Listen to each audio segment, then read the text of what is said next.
Senhoras e senhores, meninas e meninos, vamos começando então mais um podcast Cine Sofia. Depois de algum tempo aí sem gravar podcast, a gente, tá de volta, falando aí sobre temas bastante relevantes e fazendo analogias e conexões que talvez poucas pessoas aí no mundo e na internet fizessem, né?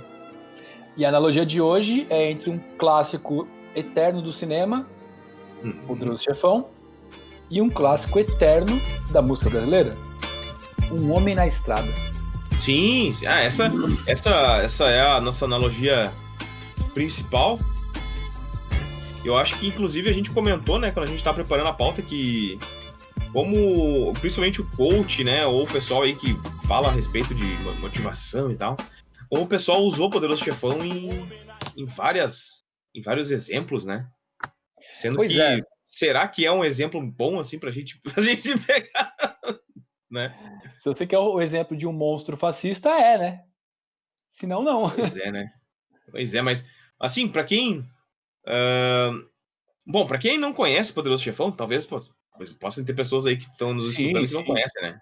Então, Tirando o pessoal mais ligado a cinema, né? O público médio, não é uma obra tão presente, né?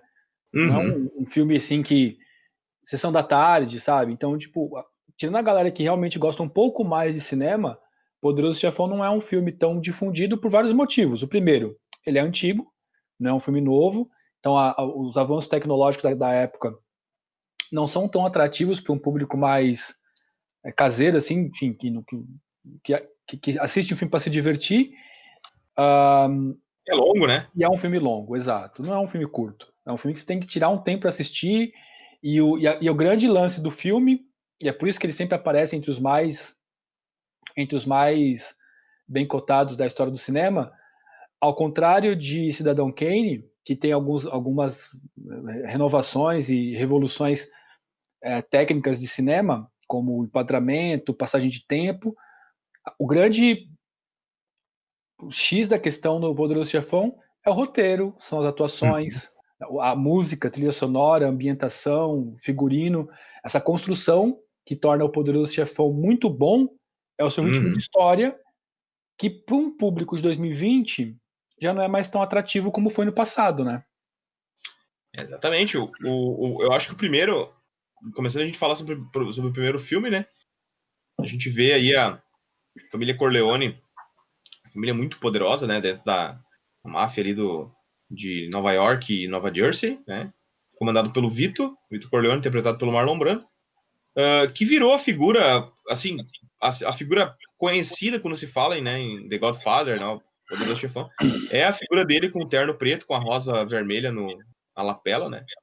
Mas até onde eu sei, e até onde a gente fica sabendo, a história não é sobre ele, a história é o filho dele, a ascensão do filho dele, né, o Michael, interpretado pelo Al Pacino, e de início não queria muito bem, né, tomar os negócios da família, era um cara meio, né, um cara assim, meio que até ridicularizado pelos outros membros da família, um cara meio mole e tal, né, assim e tal. O irmão dele, que é o Sonny, tinha muito mais o jeito de ser o próximo, assim, chefe da família, o próximo dom. Mas acontece, né, por algumas ironias do destino, que o Michael acaba subindo ao poder, né, acaba se tornando o chefe da família, né. Isso... Oi? Não, pode falar, depois eu falo. Não, isso é tu resumir um filme de 4 horas em algumas frases. Obviamente que o filme não é só isso, né. O primeiro filme não é só isso. O principal motivo pelo qual o Michael não é o preterido para assumir os negócios familiares, e também um dos motivos principais pelo qual os irmãos, né, o Fredo, mas o Sonny principalmente, se incomodam com o Michael, é porque ele serviu o exército. E por que isso é um problema para a família Corleone? Que nem é Corleone, é Andolini, mas falamos disso daqui a pouco.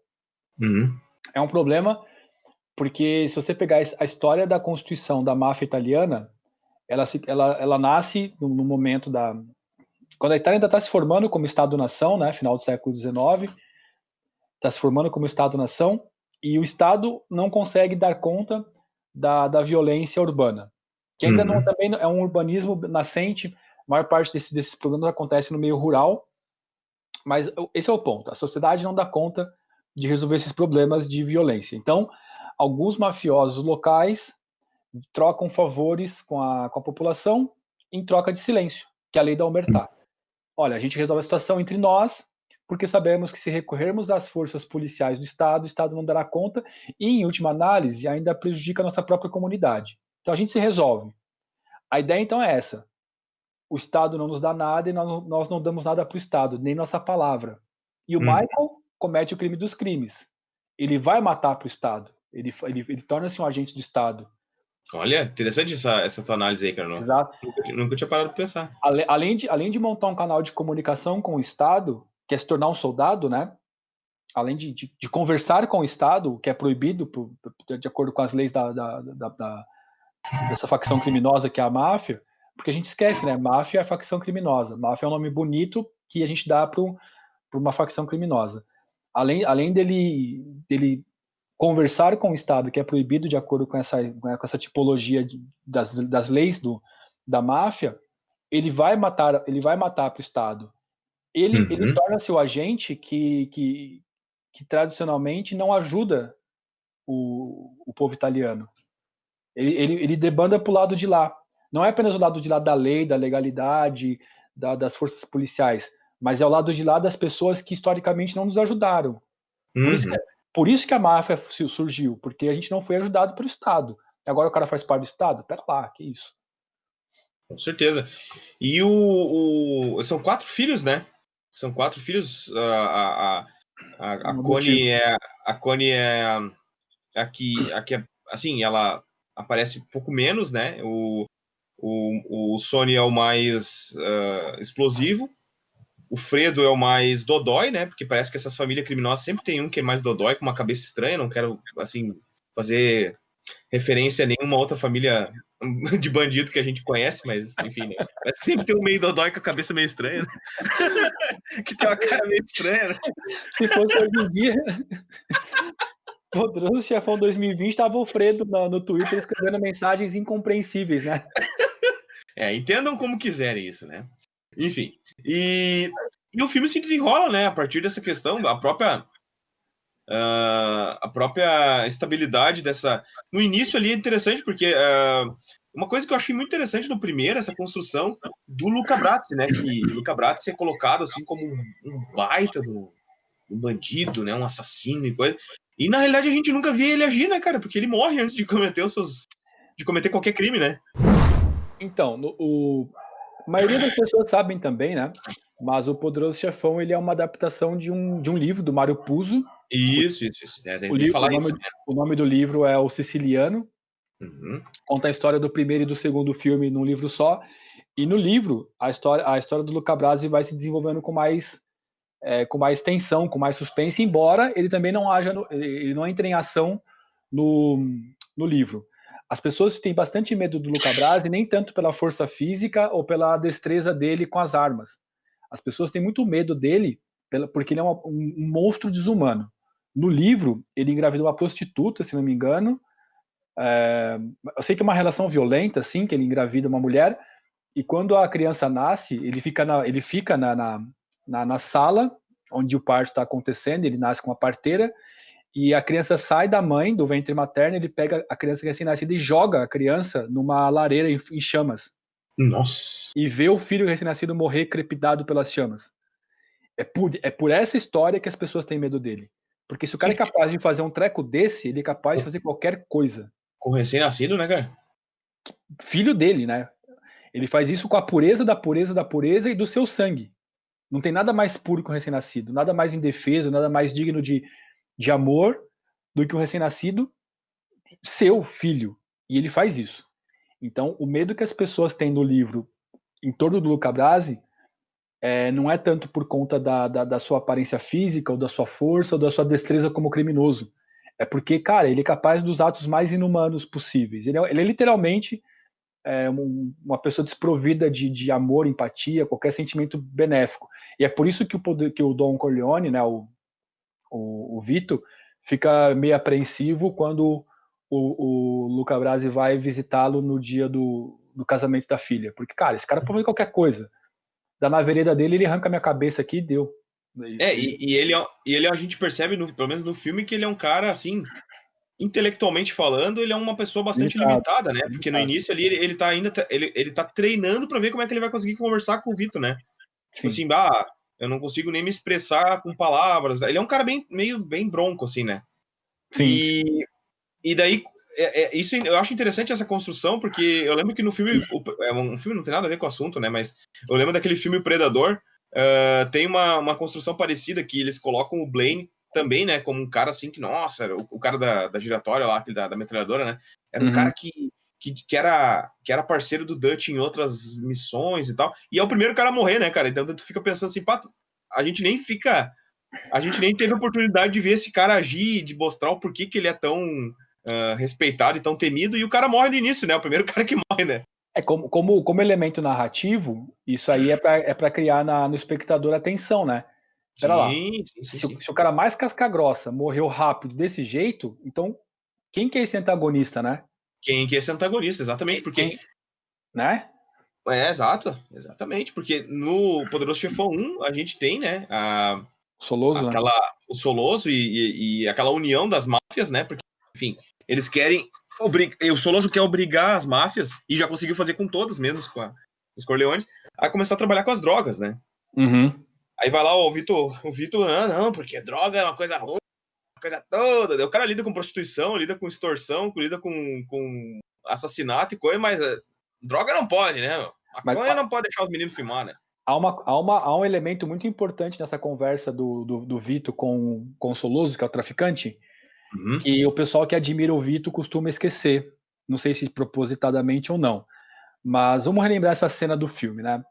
O Soloso chega e oferece para o Vito: Vito, eu preciso que você me empreste um valor de não sei quantos milhões e o seu, como é que chama? E o seu apoio na polícia e entre os políticos para poder construir minha rede de tráfico de droga, e eu te pago tanto por cento da operação, né? Esse que o Soloso quer. Aí o Vitor faz umas perguntas. No meio da conversa, o Sony, que é o filho dele mais desbocado, se mete no assunto, né? Pai, a gente tem que fazer, a gente precisa dessa grana e não sei o quê, senão as outras famílias vão com esse dinheiro, vão nos matar. Ele repreende o filho, fala que o filho não tem nada que se meter na conversa de adulto, e fala assim: Soloso, eu não vou me meter nesse assunto, mas não é porque eu sou uma pessoa pura de coração, que quero proteger a galera do vício em drogas. É porque se eu me meto com isso, eu perco meu apoio político. Cara, assim, que fica bem claro para mim na minha leitura. Se o Vitor conseguisse achar um jeito de se meter com venda de drogas, sem perder o apoio da polícia, sem perder o apoio político que ele tem, ele se metia. O que ele não quer é perder o apoio político. A galera fala do Vitor como se ele fosse um bandido de nobre coração que não quer se meter no meio das drogas porque a droga é um problema muito grande. E não é isso. Claro que não. Ele só não quer perder o apoio político, como qualquer traficante pede chinelo do Brasil e do mundo. Com certeza. E daí, ele não aceitando, o que acontece? Os caras resolvem contra-atacar e, né, realizam um atentado, né? Realizam um atentado contra ele, matam o Luca Brasi. O boca aberta do Fredo não consegue defender o próprio pai, né? Que, cara, isso eu digo, o cara tem todo jeito de retardado, cara. O cara tem todo jeito de retardado. O cara não consegue. O cara foi pai da família mafiosa e não sabe dar um tiro com uma arma, cara. Vá a merda. Ele é o estereótipo do. Como é que chama? Do mimado, né? Exatamente. Aí, né, enfim, acontece toda essa situação. Bom, a gente tá aqui falando, enfim, vamos contar dando spoiler de um filme que além de ser um clássico do cinema, tem 40 e tantos anos, né? Então, por favor. Não é spoiler, né? Peço que, por favor, assistam, né? E depois voltem aqui, e, enfim, né, não nos xinguem, né, claro. Aí acontece toda aquela coisa, a família Corleone descobre o envolvimento da polícia, né? Ali no caso, o Michael, acho que meio que para provar, né, o valor dele com a família, ele resolve fazer parte, e ali eu acho que é o ponto de virada dele dentro da família, que ele resolve realizar um assassinato, né? Mata lá o McCloskey e o próprio Soloso, ele mata, né, no restaurante, né? Ele organiza ali uma reunião com com os dois no restaurante, né? Antes dele matar o policial, tem a cena dele protegendo o pai no hospital. É uma cena muito, muito, assim, carregada de muito suspense, né? Que ele Isso. vai lá visitar o pai, daí sente que o negócio não tá muito bom, que de repente os caras vão mandar alguém lá matar o pai. Aí ele encontra um cara lá que é um padeiro, acho que é, né? É o padeiro, né? Que tá devendo um favor pro Vitor. Foi levar umas florzinhas lá, daí ele disse, não, pera aí, vai pagar o teu favor agora, nós vamos fingir aí que nós dois somos bandidos, nós estamos armados. Aí os caras passam, eles dão aquele blefe que estão armados ali, os caras passam de carro, resolvem não entrar, daí eles mudam o Vitor de quarto, conseguem salvar o Vitor fazendo isso, né? Isso, porque aí, o pessoal tá indo lá pra matar o Vitor, terminar o serviço, né? Terminar o serviço. Aí daí depois o Michael começa, né, a entrar cada vez mais dentro, se envolver cada vez mais dentro dos negócios da família, até que tem como. Daí entra essa questão que eu falei, né? Eu citei esse evento do hospital, porque nesse evento do hospital ele toma um murro do policial. E aí o Sony acha que o Michael tá se metendo para se vingar do murro que tomou, né? Uhum. Que pode até ser, né? Enfim, o filme mostra o Michael dizendo que não é por isso, tal. Mas pode ser, enfim. Isso não fica muito claro no filme, porque o Michael realmente ele só se mete nos negócios da família para matar o policial depois que ele toma uma porrada do cara. Essa é a sucessão dos eventos. Daí eles vão, né, organizar uma reunião num restaurante. Aí o traficante vai junto com o policial, né? E eles, na ideia deles, eles vão lá para meter uma pressão nos Corleone, no Michael e tal. O Michael vai ficar acuado, né? Só que antes disso, né, eles organizam um plano de colocar uma arma, né, lá dentro do banheiro do restaurante. O Michael vai até o banheiro, pega a arma e, né, termina com a raça dos dois, né? Tem uma cena muito bem filmada, assim, acho muito, muito realista, né? O tiro que ele dá no policial, o velho meio que se engasga, assim, é uma coisa muito meio crua aquela cena, né? E daí mata os dois ali, né? Isso. Dando continuidade, né? Daí, sim, a guerra começa, né? A se fazer propriamente dita, né? Então, eles têm um infiltrado dentro da família Corleone, que é o cunhado deles ali, né? O marido da irmã deles, da Connie. Enquanto isso, o Michael tá lá na Sicília, né? Isso, ele foge. Pra não morrer, exato. Ele foge, arruma outra esposa e tal, né? E daí tem toda aquela questão, né? A irmã dele sofre violência doméstica e tal. A gente descobre que essa violência doméstica tem uma coisa que é meio que o cara bate nela meio que para começar a tirar os irmãos do sério, principalmente o Sony, né? Que é um cara que, digamos assim, representa o próximo na sucessão. Então, tipo, vamos tentar acabar com esse cara.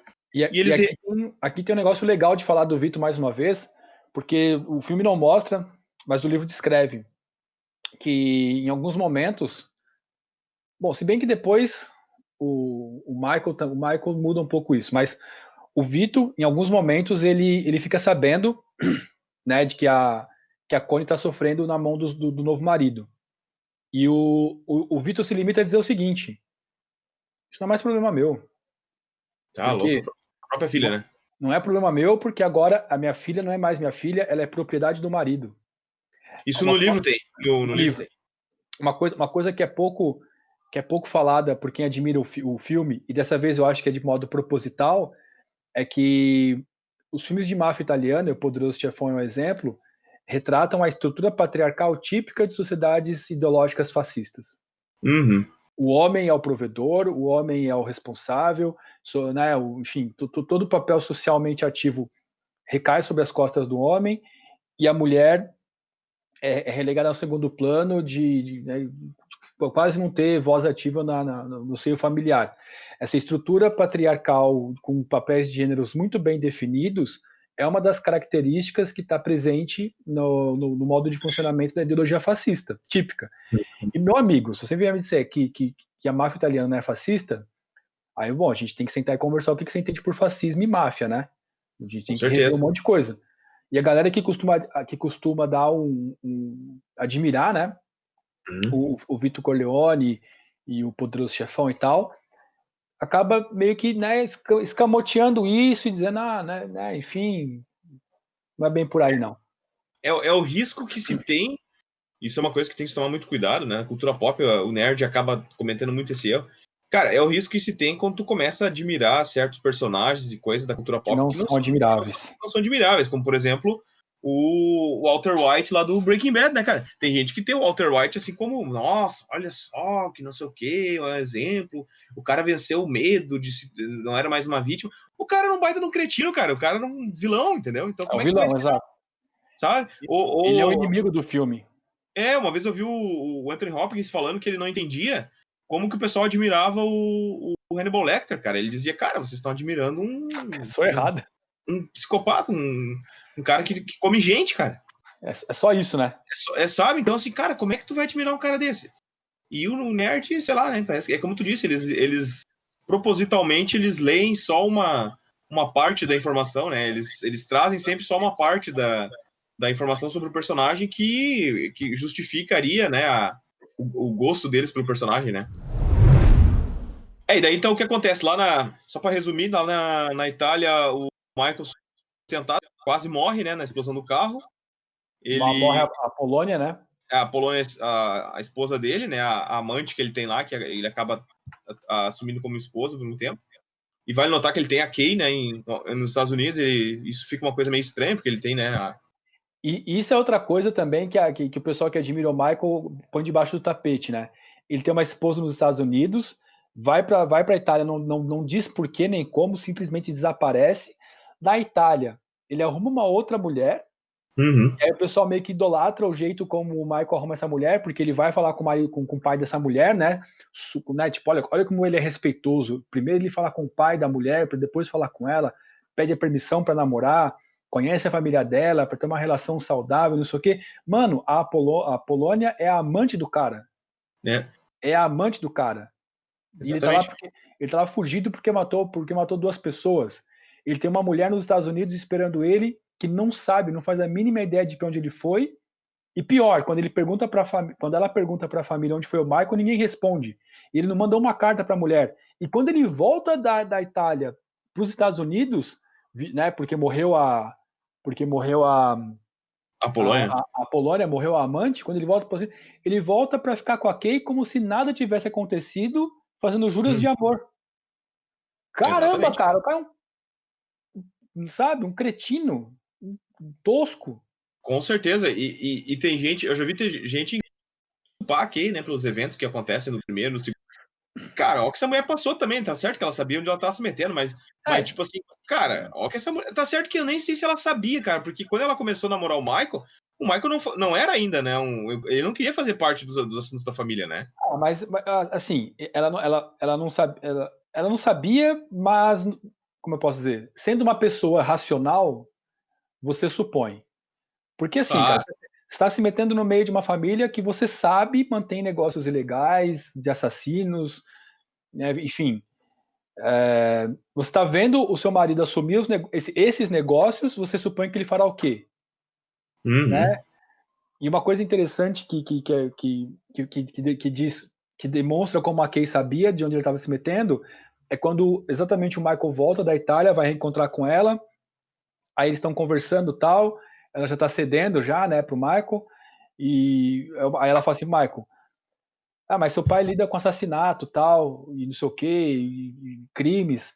Aí o Michael responde, meu pai faz o que qualquer pessoa poderosa faz. O que é verdade, né? A gente sabe que no meio das elites mais poderosas do Brasil e do mundo, coisas muito estranhas acontecem. Aí a Kay responde: mas os políticos e milionários não matam pessoas. Aí o Michael, tá, quem é que tá sendo ingênuo agora, né?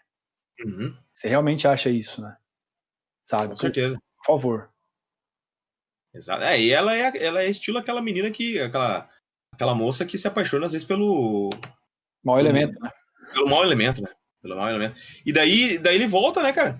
Ele volta lá da Itália, que o troço começa a ferver por lá também, né? Sim. Aí volta e, enfim, aqui nas Américas, né, em Nova York, o Sony, eu posso estar pulando alguma etapa, mas eu acho que não, mas o Sony um dia recebe uma ligação da Connie que ela tá sendo agredida pelo marido, ele perde o controle e ele vai atrás para tentar defender ela no no pedágio, no meio do caminho, ele é emboscado por um grupo de atiradores e ele acaba sendo morto, né? Isso. É o ponto de virada do filme, que é quando morre o Sony, alguém tem que assumir o negócio da família. O Fredo é um tonto. A pessoa mais indicada nesse momento seria o Tom Hagen, mas o Tom Hagen é um filho adotivo, e aí, mais uma vez, essa estrutura, né, fascista no último não permitiria um filho que não é de sangue assumir os negócios familiares, ou a Connie. A Connie não vai assumir porque também ela é meio fragilizada, e, entretanto, isso não seria o pior dos piores. O pior dos piores ela é mulher. Né? Uma mulher jamais poderia assumir os negócios familiares, assume o Michael. O ressentimento que gera, inclusive, entre o Michael e o Fredo, que é o irmão meio pangaré, vai ser desdobrado no segundo filme. O principal problema entre o Michael e o Fredo, e o que faz com que o Fredo, lá no segundo filme, até participe de uma tentativa de assassinato do Michael, é também essa estrutura fascista. O Fredo pensa, bom, o pai morreu, eu sou mais velho, eu assumo. Só que quem assume é o Michael. Isso gera um ressentimento gigantesco que faz com que, né, um irmão tente matar o outro mais pra frente. Eles organizam... Eu acho que eu pulei bastante partes, mas enfim... Pelo amor de Deus, também não. Enfim, o pessoal que assiste o filme, Exato, eles organizam a vingança, né? Ao mesmo tempo, durante o batizado do filme do Michael, ao mesmo tempo, os cabeças aí das 5 famílias são mortos, né? Ao mesmo tempo, em vários lugares, inclusive, né? O marido da Connie, um pouco antes, ele é morto. O traidor da família é indicado, é morto também, né? E acho que dessa maneira a gente resume o primeiro filme, né? O segundo filme eu acho meio um desafio para resumir, porque eu acho a estrutura de roteiro dele um pouco mais, assim, um pouco mais detalhado, um pouco mais intrínseco. Não sei se tu concorda comigo, o segundo filme. Sim, eu concordo, mas eu acho que ele pode ser resumido da seguinte maneira. Ele vai mostrando gradativamente a transformação dos dois personagens. Porque no primeiro filme, o Michael termina se tornando o chefe da família. Então ele ainda não é o chefe da família de fato. Né? Ele está assumindo o cargo. Com a morte do Vito, né? O Vito morre idoso e tal. E ele assume, e quando ele assume, ele elimina os rivais. É muito louco isso, porque a galera, tipo, admira a relação do Vito com o Michael, né? Tipo, o Michael, mesmo jovem, respeita o pai velhinho, né? Mesmo quando o pai é meio senil e não sei o que, ele respeita. Olha como... O que é o filho ideal, né? O filho ideal respeita a vontade do pai, mesmo quando o pai tá velhinho. Agora, o que o pai tá ensinando pro filho? A matar, a roubar, a traficar, a extorquir, sabe? É um ensinamento a ser respeitado? Eu diria que não, né? Eu acho que não é. Acho que quando um pai tenta ensinar o filho a matar uma pessoa, o filho deveria dizer: não, pai, não farei isso. Enfim, dito isso, o segundo filme mostra como cada cada geração da família Corleone tornou-se o poderoso chefão.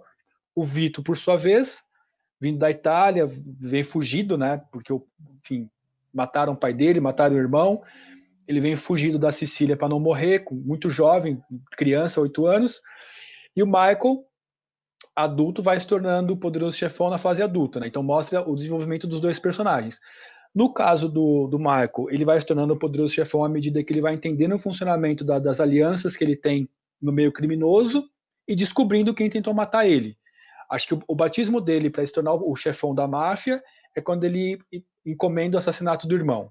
Quando ele descobre que o irmão tentou matar, que ele mostra para a máfia o seguinte: olha, eu matei meu irmão. Quem que eu, sabe? O que eu posso fazer com vocês? Qualquer coisa. Tem uma passagem que ele manda matar o Frank Pentageli, que é um criminoso lá da família que traiu a família Corleone, né? Só que ele tá preso. Então o pessoal, Michael, a gente não pode matar esse cara porque ele tá preso. Como é que vai matar um cara que tá preso? E o Michael diz: olha, essa história nos mostrou uma coisa, que todo mundo pode ser morto. Nesse momento onde ele tá, né, disposto a matar qualquer pessoa em qualquer situação, a qualquer momento, ele vira o Don Corleone. Ponto. O que determina o cara ser chefe da máfia é a predisposição que ele tem em matar qualquer ser humano que se coloque contra ele, inclusive gente da família. No caso do Vito, que o pessoal comenta, né, sobre sobre a sua idoneidade, que é o cara que ajuda a comunidade, mas ajuda uma pinóia. Ele ajuda em troca de favores que o tornem cada vez mais temido, que o tornem cada vez mais violento, que o tornem cada vez mais poderoso dentro da estrutura mafiosa. É o que faz qualquer criminoso em qualquer tempo, desde que o mundo é mundo. A história basicamente é essa, tipo, é uma pessoa que se torna um criminoso disposto a matar outras pessoas. Se isso é para ser admirado, então para o mundo, né? Quero descer. O que acontece é que muita gente, inclusive muita gente que idolatra o Poderoso Chefão, são os mesmos moralistas que falam mal quando as mesmas coisas são realizadas por criminosos negros, por exemplo. Uhum. Aí tá errado. Não, o cara é bandido, o cara é isso e tal. Mas quando tu vê a mesma coisa sendo realizada numa história, só porque os caras são europeus, lá os caras são branco, italianos, né? É louvável, não, porque não sei o que e tal. Que isso, né, cara? Eu acho que as duas. Cara, o Poderoso Chefão 2, eu gosto mais da parte de flashback, que conta a juventude do Vito. Eu gosto muito mais daquele roteiro ali, cara, daquela estrutura ali. E é essa parte que faz a referência com a música dos Racionais, Um Homem na Estrada. Para quem não conhece Racionais, para o que está fazendo e vai ouvir o Sobrevivendo no Inferno, que é o álbum deles que, sei lá, já caiu até como vestibular da Unicamp. O Homem na Estrada, que é uma música dos Racionais, conta a história de um cara que sofre na infância, igual o Vito Corleone, sofre com violência, né? Igual o Vito Corleone na Sicília. Tem sua infância subtraída. No caso do Homem na Estrada, ele vai para FEBEM. No caso do Vito, ele tem que fugir para os Estados Unidos. O tempo passa, ele se envolve com um meio criminoso. No caso do Homem na Estrada, ele acaba sendo preso de novo. No caso do Vito, né, por não ser pobre da periferia, não ser um pobre negro da periferia de São Paulo, mas ser um italiano da comunidade de Nova York, ele faz alguns contatos e vai subindo no crime. E aí a história dos dois se divide. No caso do Homem na Estrada, ele tenta se ressocializar porque percebe que não tem ajuda de ninguém, ao mesmo tempo que não quer que o filho dele caia no crime. No caso do Vito, ele vai se tornando cada vez mais poderoso e também não quer que seu filho caia no crime. Tanto o Homem na Estrada quanto o Vito Corleone conta a história de criminosos. Um preto da periferia de São Paulo se lasca. Um de um grande centro urbano branco se dá bem. Qual a diferença, né? Para alguns o crime compensa, para outros não. Depende talvez da cor da pele, não sei. Tô jogando pra vocês pensarem, né? Que tá ouvindo a gente no podcast, pensa aí. Não, mas exatamente. Um homem na estrada recomeça a sua vida, sua finalidade, a sua liberdade, que foi perdida, subtraída, e quer provar a si mesmo que realmente mudou, que se recuperou e quer viver em paz, não olhar para trás, dizer ao crime nunca mais, pois sua infância não foi um mar de rosas não. Na FEBEM, lembranças dolorosas então. Sim, ganhar dinheiro, ficar rico enfim. Muitos morreram sim, sonhando alto assim. Me digam quem é feliz, quem não se desespera, vendo nascer seu filho no berço da miséria. Um lugar onde só tinham como atração um bar e um candomblé pra se tomar a benção. Esse é o palco da história que por mim será contado. O homem na estrada. E essa ascensão dele eu acho interessante, porque volta e meia no filme, na estrutura que tá montada, né? Que o filme tá montado, eles mostram, assim, certas decisões parecidas, ou certas situações parecidas, não são as mesmas, óbvio, mas são parecidas que os dois passam, mas a maneira que os dois reagem àquelas questões, né? Tanto o Vito lá novo, lá interpretado pelo Robert De Niro, quanto o Michael, né? Que lá no flashback a gente tem a guerra do óleo de oliva lá dos produtores de óleo de oliva lá de Nova York, né? Os caras estavam sendo extorquidos pelo tal do Mão Negra, né? O mafioso lá, cabeça da cidade. O Mão Negra é antes. Mão Negra é antes, né? É, antes dele virar. O Mão Negra... Pro Vito, ele se torna um mafioso, né? Começa a se tornar um chefe do crime. Porque ele já era envolvido com alguns crimes menores, né? Roubos. Ele mata o Mão Negra, né? É quando ele mata o Mão Negra. Exato. O batismo do Michael e do Vito é quando eles resolvem uma situação através do assassinato. Uhum. No caso do Michael, é quando ele decide matar o irmão, na minha visão, né? É quando ele decide matar o irmão, e no caso do Vito, é quando ele decide matar o Mão Negra. Exato, é que ele diz pros caras, não vamos pagar esse cara aí não vamos se abaixar pra esse cara aí não aqui. Exato. Vamos pegar, vamos dar né, vamos resolver como os bandidos resolvem, como os mafiosos resolvem. Isso aí, nossa senhora, né, cara, tem gente que usa essa decisão do Vito aí como um exemplo de, olha, como resolver as coisas e tal. A gente tá falando assim, cara, porque eu já vi, inclusive, muito coach usando, né, a Poderoso Chefão e etc, como móvel de palestra, cara. Exato, porque assim, a ideia do Vito representa muito bem aquele mito do self-made man, do homem que se faz. Lembrando que essa ideia do homem que se faz é só isso, um mito. Ela nunca existiu. Não existiu em nenhum momento da humanidade, em nenhum momento da sociedade humana, um ser humano que tenha se feito sozinho sem a ajuda de ninguém. Seja de amigos. Essa é uma piada, né? Exato, é uma piada. Como é que o Vito sai de ser um pobre órfão italiano e se torna um homem de sucesso? Matando, roubando e extorquindo. Se isso é se construir como homem de sucesso, eu não quero ter sucesso, quero morrer um fracassado, mas limpo e digno. É importante tu comentar isso aí, cara, porque o que eu reparo, né, que nem com relação... Inclusive, né, a gente comentou o nerd, né, o nerd... o nerd é um caso à parte, né, cara, mas o que o nerd hoje em dia faz, assim, que nem, por exemplo, com Star Wars, né, eu tava pensando, o nerd que admira, que assiste Star Wars e assiste do jeito errado, né, porque na vida real, o cara é um baita do fascista, né, cara, e, ele estaria nas fileiras do Império fácil, né, cara? Pois é, cara, e lá no Star Wars, lá eles brigam quando tu não sabe todos os nomes mestres de não sei quem lá. Cara, por favor, né, meu? Pelo amor de Deus, né? A mensagem do filme é essa, né, cara? Tanto no Star Wars quanto no Poderoso Chefão. Existe o crime, existe o fascismo, existe a desgraça. No caso do Poderoso Chefão, o que eles mostram é assim que você se torna um monstro. Você se torna um monstro assim, quando a vida te exige algumas escolhas e você opta pelo lado mais fácil. O mafioso, o criminoso, o Vito e o Michael é aquele que escolhe o lado mais fácil. É mais fácil meter um balaço na cabeça do irmão do que sentar com ele e perdoá-lo. Exato. Tipo, dizer, olha, te perdoo pelo que você fez. É mais fácil você matar a pessoa que te oprime do que você tentar resolver de outra forma. Que outra forma, Rafael? Eu não sei, por isso que é difícil. É por isso que é difícil, porque se tivesse uma resposta fácil, eu a daria e ninguém passaria por isso. Mas essa é a resposta mais fácil.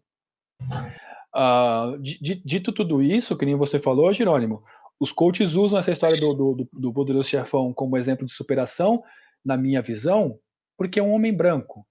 Exatamente. Se fosse a história de um preto, pobre, favelado, seria a história tipo, olha lá, você deu a tentação do crime, porque o fulano cresceu na periferia e não se enveredou pelo crime, não se enveredou pelo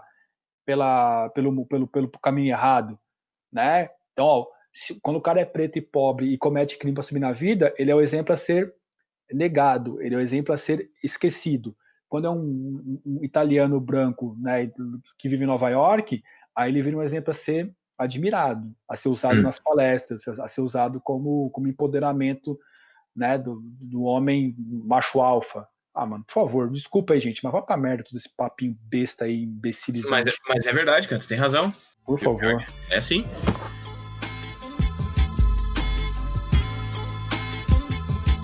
Equilibrado num barranco incômodo, mal acabado e sujo, porém seu único lar, seu bem e seu refúgio. Cheiro horrível de esgoto no quintal, por cima ou por baixo, se chover será fatal. Um pedaço do inferno aqui é onde eu estou. Até o IBGE passou aqui e nunca mais voltou.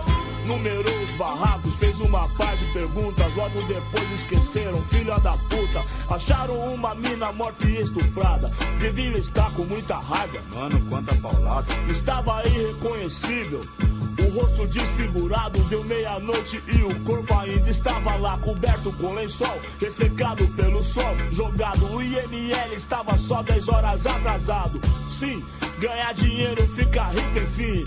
Quero que meu filho nem se lembre daqui. Tenha uma vida segura, não quero que ele cresça com 8 na cintura e uma PT na cabeça. O resto da madrugada, sem dormir, ele pensa o que fazer para sair dessa situação. Desempregado então, com uma reputação, viveu na detenção. Ninguém confia não, e a vida desse homem para sempre foi danificada. O homem na estrada. Cara, a gente chega até Poderoso Chefão 3, né? Que é o filme que os fãs de Poderoso Chefão dizem que é um filme que nunca deveria ter existido. E assim, Concordo. cara, assim, como Poderoso Chefão, de fato ele é um filme fraquinho, mas como filme, É um não filme tem bom. como dizer que é um filme ruim, porque até o elenco, né, cara? É um elenco assim que, Não. cara, é um baita elenco, né? Uma história que, encaixando em qualquer contexto, não seria uma história, enfim, ruim, mas eu tenho a teoria de que o filme todo, Poderoso Chefão todo, foi baseado numa única cena do Poderoso Chefão 1, que é a cena que o Sonny tá transando com a amante, né? Então, E é verdade. porque, tipo assim, então, será que de repente o Sonny não teria um filho fora do casamento, aquela coisa toda? Eu tenho essa teoria, que a partir daí criaram o roteiro do... Não, cara, Jerônimo, se eu não me engano, eu posso estar cometendo uma imprecisão, me desculpem que estava ouvindo, mas se eu não me engano, eu vi uma reportagem sobre isso, dizendo que a história do terceiro filme nasceu assim. Capaz, Sim, exato. Se eu estiver cometendo uma imprecisão, né, por favor, quem estiver nos ouvindo, me perdoe. Mas eu acho que sim, que a história do terceiro filme do Poderoso Chefão nasceu com uma conversa assim, de bastidor, com uma conversa solta e, pode ter nascido, né? Vamos desenvolver isso aí, e aí começou. assim, pra resumir Poderoso Chefão 3, né? A gente tem o Michael aí no início dos anos 80 já, né? Bem mais velho, uma pessoa cheia de arrependimentos, né? Praticamente todo mundo daquela turma do primeiro e do segundo ali ou já morreram, ou abandonaram ele, né? Uhum.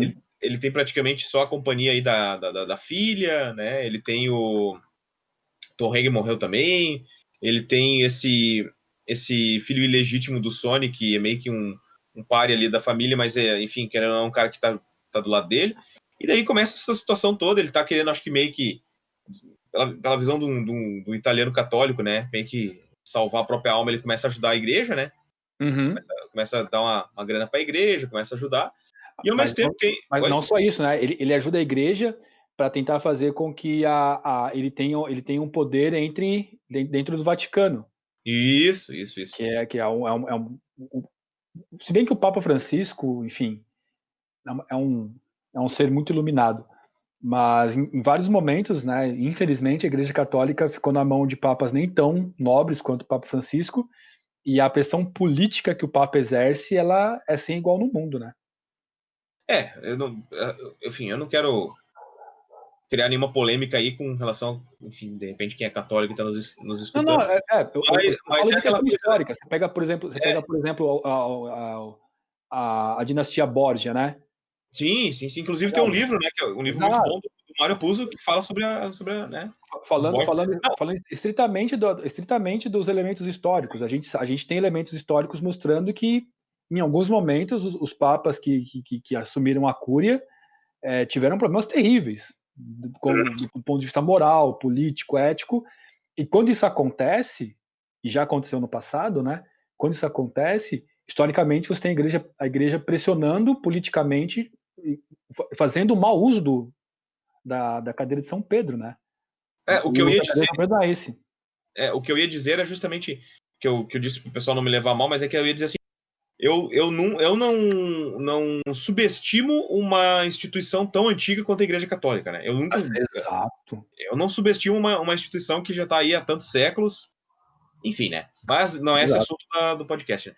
E daí ele tem um antagonista natural aí, que é o Sasa, né? Que é o Zassa, né? Não Sasa. E que é o John Mantegna, né? Que é o John Mantegna que representa esse vilão. Acho que aí a gente já tem meio que uma disparidade com os outros filmes, porque ele, em termos de antagonista, ele até é bem mais fraco que os outros, bem né, cara? Fraco, bem mais fraco, sim. Não sei se... que mais tu teria? Eu não sei o que mais tu teria. Outra coisa que é interessante notar, enquanto nos outros a gente tinha, por exemplo, os atentados, coisa assim, bem mais ligado com o que são os atentados da máfia, né? Coisa do cara chegar atirando dentro de um como é que chama? De um restaurante, uma coisa assim. No 3 a gente tem um atentado perpetrado por um helicóptero, né, cara? O helicóptero começa a atirar. Cara, aquilo ali é uma coisa pra mim que eu sempre achei muito fora, assim, que tipo, é muito anos 80 isso, cara. Sabe, o filme é de 93, de 90? Não, 90, o filme é do início dos anos 90. É um filhote dos anos 80. É um filhote dos anos 80, porque, cara, não é alguém que entra com a metralhadora atirando, não, é um helicóptero que começa a mandar bala neles, cara. E isso, se a gente for comparar, né? Por exemplo, tu tá lendo lá o Poderoso Chefão 1 ou assistindo o primeiro filme, e alguém tu vai dizer assim, no terceiro filme vai ter um helicóptero mandando bala na galera. Tu não vai imaginar isso. Porque na mitologia da máfia italiana, e repito, é uma mitologia, os assassinatos eles são feitos de duas maneiras. Ou de modo silencioso, com mensagens muito, muito truncadas, assim, né? Sutis, subliminares. Como é o caso, por exemplo, quando matam o Luca Brasi, lá no primeiro filme, eles avisam a família Corleone através de um peixe. Chega um peixe. E aí o Michael, que não está acostumado com essas mensagens da máfia, pergunta, o que é esse peixe aqui? E aí o Tom Hagen explica, isso é uma mensagem. Luca Brasi virou comida de peixe. Está no fundo do mar morto. Cai a ficha do Michael, né? Nossa, não sei o quê. Esse é o primeiro motivo. A segunda forma de matar da máfia é para causar medo, dar recados públicos. Olha, a gente está matando quem a gente quiser. Não tem necessidade de você trazer um helicóptero para mandar uma mensagem. É muito louco, assim, porque a câmera dá uns close, assim, na metralhadora, tipo, e é uma metralhadora giratória ainda, né? Eu lembro que quando eu assisti, cara, eu fiquei pensando, cara, eu nunca imaginei ver um troço desse Poderoso Chefão, cara, tá louco? Porque virou Rambo, né, cara? Virou Rambo. Exato. E daí a gente tem... Oi? Perdão? Não, está certo. É um elemento importante do filme, está certo. Porque ele destoa completamente da mitologia, né? Exato. Parece que o Coppola tá bem louco nessa hora, né? Põe um helicóptero aí, né? E eu acho, assim, pontos positivos do filme, vale notar a presença do Andy Garcia, para mim é um dos, assim, dos novatos, assim, né? É o cara que se destaca, né? Que faz o filho bastardo do Sony. E o ponto negativo é o Coppola, né, cara? Trazendo a própria filha para trabalhar, a Sofia Coppola, que depois tomou uma baita decisão na vida, que foi virar diretora, porque essa moça... Uma baita diretora, porque como atriz, Deus que me perdoe, né, cara? Ela tá horrível. Nossa, parece um boneco, cara. Ela parece um boneco, não tem cara. Aquela relação dela com a Andy Garcia não tem química nenhuma, cara. Não tem nada que... Sabe? E o filme tenta passar também a mensagem que é um amor puro, mas os dois são primos, tá ligado? Tipo, pô, é um negócio quase incestuoso, saca? Meio que destoa. O filme, que nem eu falei, né? Não, desculpa, que nem você falou. Como filme, vamos fazer de conta que não é do Poderoso Chefão que a gente tá falando. É um filme bom, cara. Tipo, um filme legal que deixa a gente entretido com aquela história lá. Quando você pega esse filme e coloca dentro de uma história que já tá escrita, ela destoa muito. Sabe? Pô, não, sabe? Pra te ter uma ideia, o Eli Wallach, né, cara? O Don Antobello é o Eli Wallach, cara, que é o feio do Bom, Mal e Feio, dos Três Homens em Conflito. Então, olha o elenco que tem esse filme, cara. Né? E, cara, e o Don Antobello, eu acho que é uma das maiores atuações daquele filme, viu, cara? Exato. Ele atua muito, cara, naquele filme. Ele é um veinho e você vê que é um veinho que você não mete com ele. Você não vai tentar arriscar contra aquele veinho. Exatamente.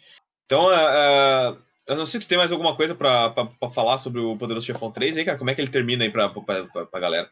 Termina com o Michael, né?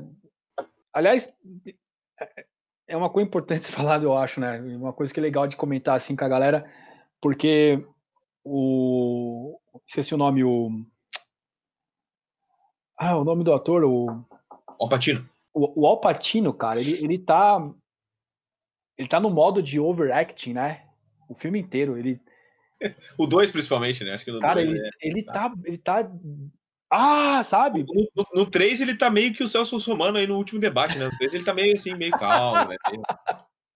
Ele tá assim, cara. E aí, quando morre, então, a filha dele na escadaria, na última cena do filme, meu Deus do céu, cara, aí ele tá bem louco mesmo. Aí ele tá. Aí ele esganiça tudo, sabe? Acho que o pior pecado do terceiro filme é ser um filme moralista. Porque, como última tomada, mostrar a filha dele morrendo nos braços deixa um recado moralizante pra plateia, que é assim: olha, gente, o crime não compensa. Aí todo mundo, tipo, começa a rir igual naqueles desenhos da Hanna-Barbera, sabe? Sabe? Não... E, cara, se tem uma coisa que o Poderoso Chefão não é um filme moralista. Mas nunca.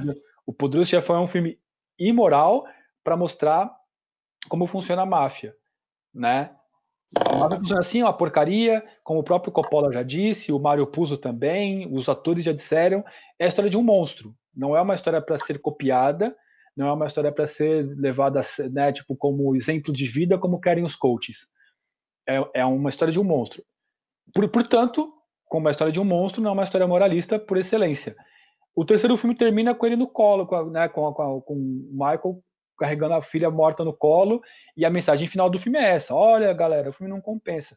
E isso, acho que de tudo, é o pior do filme, tornar a franquia com um final moralista, né? Não é. Com certeza. Que bom que não fizeram 4, né? Imagina fazer um 4 hoje com o Al Pacino nem penteando os cabelos. Assim, eu acho que o 4 pra mim, cara, a intenção do 4 teria que ser nessa época agora do... Mas aí que tá, né? Agora eu tô pensando, eu acho que o irlandês do Scorsese mostrou que eu acho que o filme de máfia já não tá mais o filme de máfia deu uma caída, né, cara? Não é mais época de filme de máfia.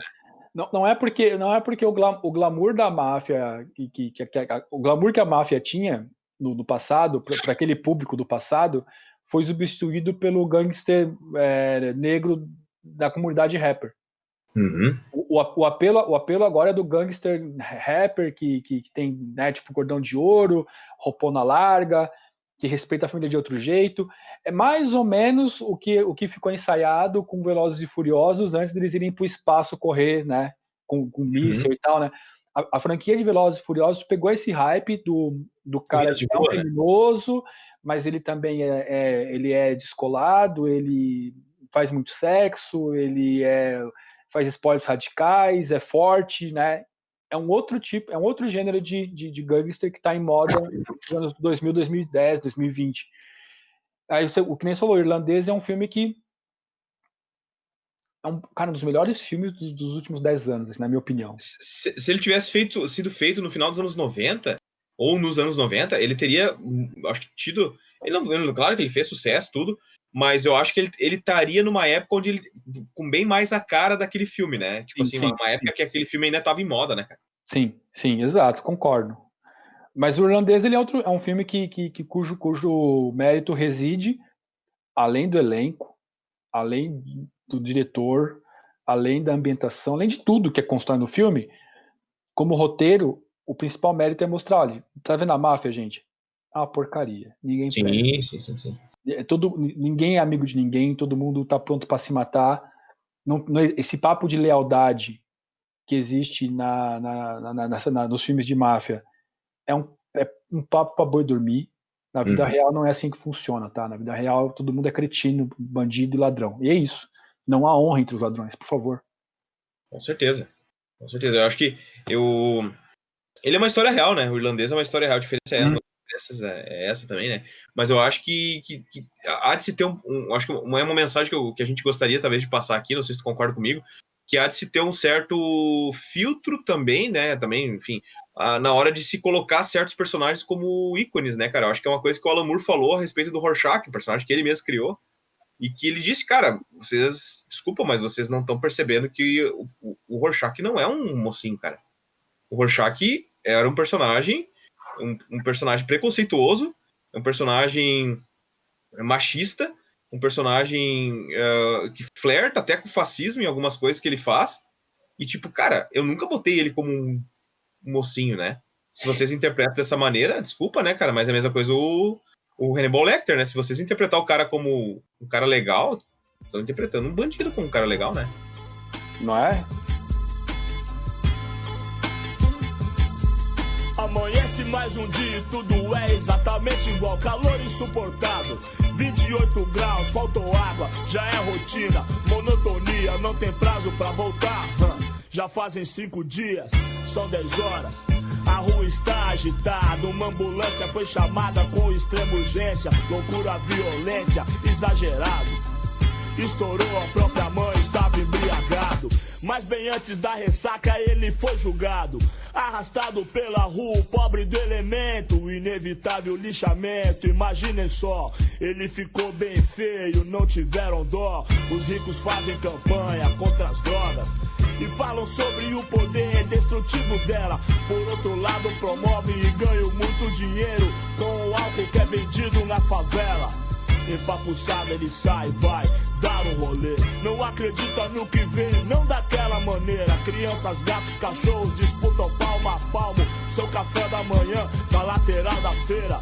Molecada sem futuro eu já consigo ver. Só vão na escola pra comer apenas nada mais. Como é que vão aprender sem incentivo de alguém? Sem orgulho, sem respeito, sem saúde, sem paz. O mano meu tava ganhando um dinheiro, tinha comprado um carro, até Rolex tinha. Foi fuzilado a queima-roupa num colégio, abastecendo a playboyzada de farinha.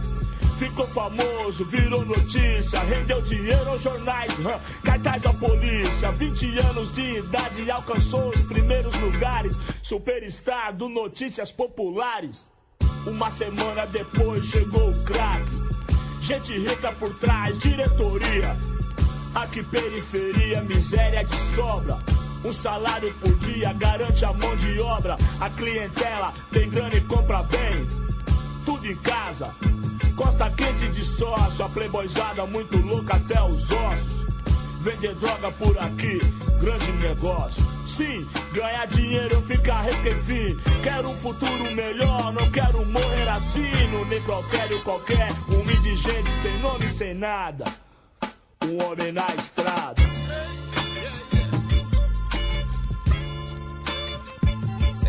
Tem que ser visto, isso aí tem que ser visto com mais cuidado, né? Mas acho que também é uma... Como é que chama? É uma... A gente tem os vilões da vida real, né, Rafael? A gente tá enfrentando um monte de vilões da vida real. E eu duvido muito aí, né? É uma característica do nosso tempo admirar vilões. É, exatamente. Infelizmente é uma... Mas isso eu digo, e a gente que está enfrentando esses vilões na vida, vendo com essas questões, essas ações desses vilões da vida real, a gente percebe que, cara, na vida real eles destroem o mundo, né? Na vida real eles estão literalmente queimando o mundo, né? Literalmente. Não é por acaso que a gente está acordando na maior parte do Brasil, 10 da manhã já está 33 graus no Brasil inteiro. É o que acontece quando você queima milhões de hectares de terra. É, exatamente. Então, eu acho que há de se ter esse cuidado, né? Inclusive, como a gente comentou, né? O coach hoje em dia, bom, a galera faz palestra com qualquer coisa, né, cara?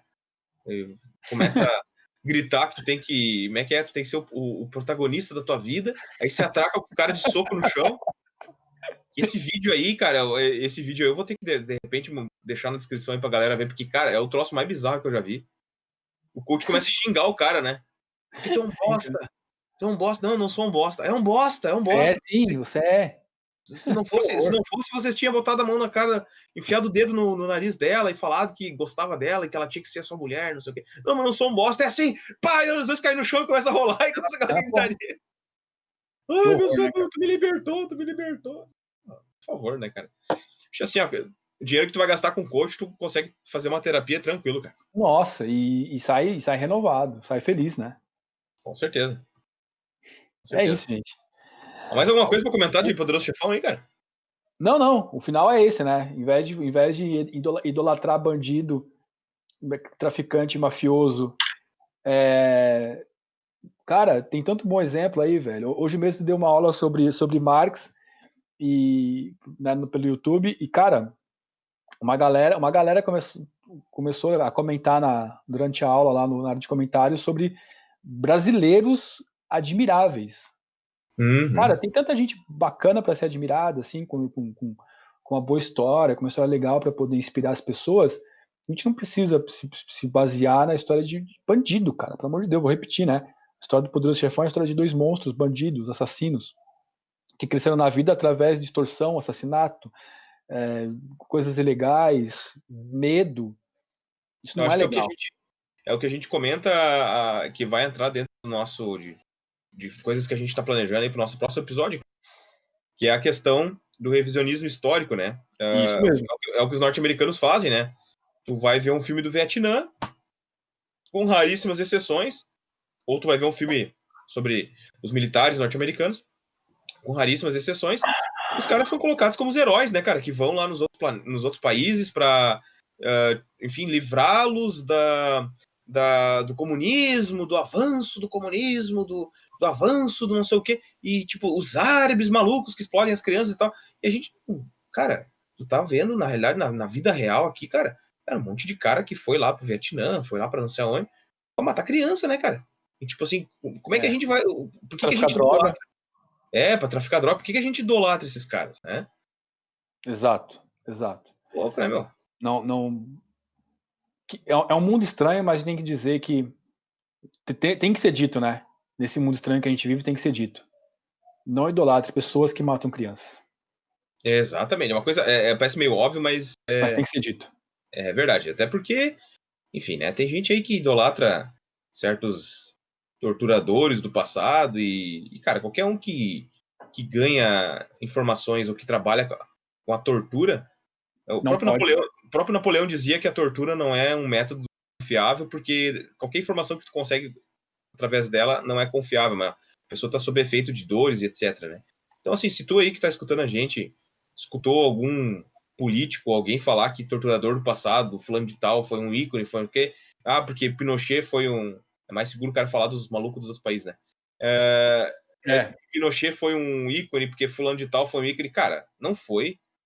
Né? Não foi porque, tipo, se tu fala mal do Hitler e tu diz que o Pinochet foi um cara legal, tu tá cometendo um grande erro. Os dois foram 2 psicopatas. Então, Isso, a única diferença é o tamanho do estrago que fizeram, né? Sim, mas aí que tá, porque, por exemplo, como é que chama? Aquele rei lá, o rei Leopoldo lá da Inglaterra, matou mais pessoas na África do que o Hitler matou judeus. Então, o que eu quero comentar é justamente isso. Há de se colocar esses malucos todos no mesmo balaio de psicopatas, entendeu? Aí, então, concordo. Só porque matou os africanos e tal, ninguém comenta a respeito disso? Não, são todos loucos, todos psicopatas que não merecem ser idolatrados, né, cara? Por ninguém, né? Perfeito.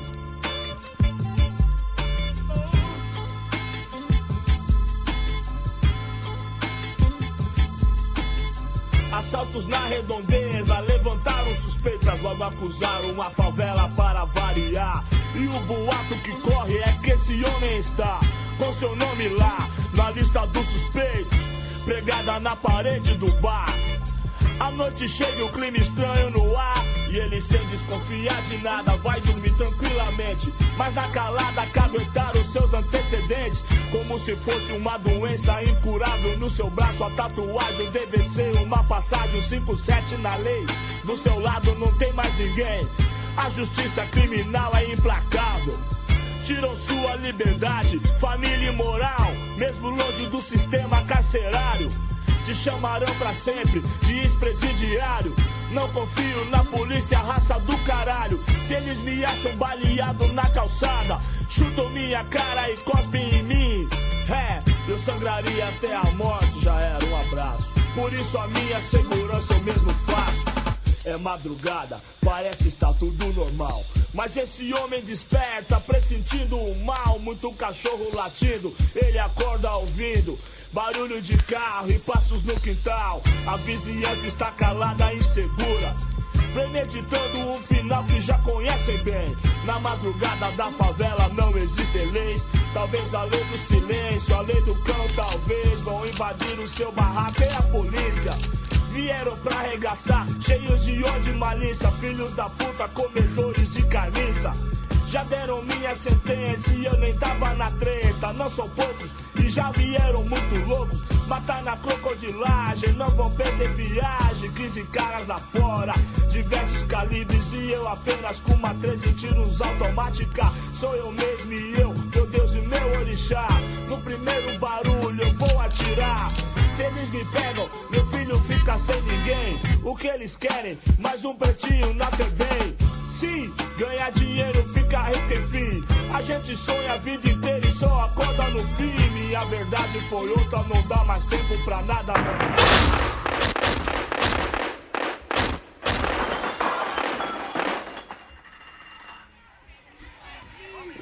Aparentando entre 25 e 30 anos, é encontrado morto na estrada do Mboi Mirim sem número. Tudo indica ter sido acerto de contas entre quadrilhas rivais. Segundo a polícia, a vítima tinha vasta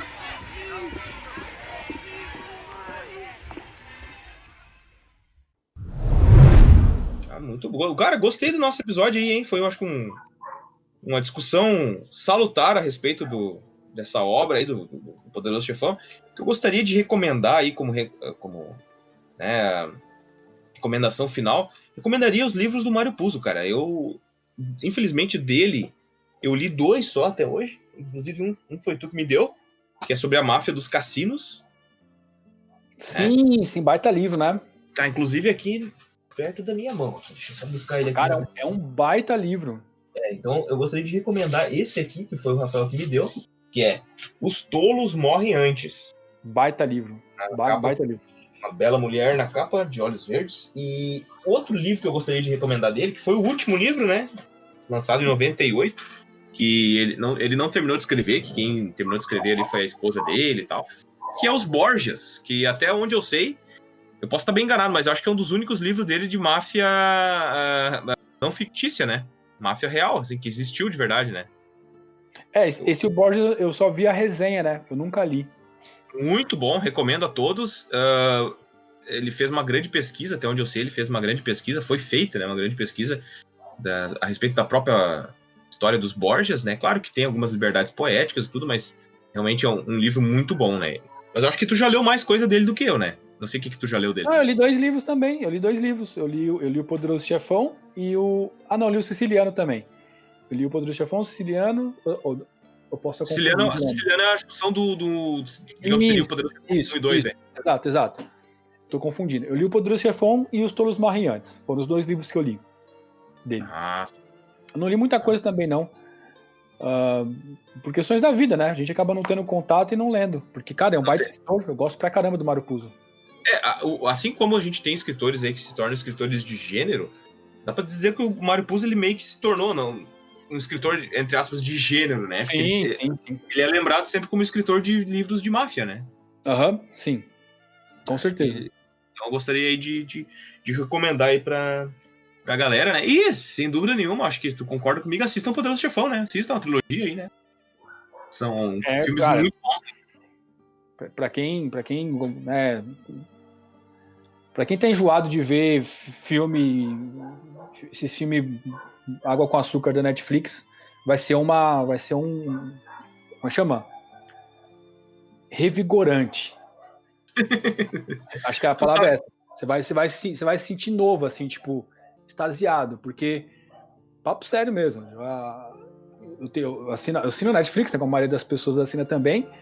Mas, cara, eu tô cansadíssimo, assim, dos filmes da Netflix, são todos iguais, do mesmo estrutura, tudo meio com açúcar, sempre, sabe? Eu não sou o público, né, dos caras.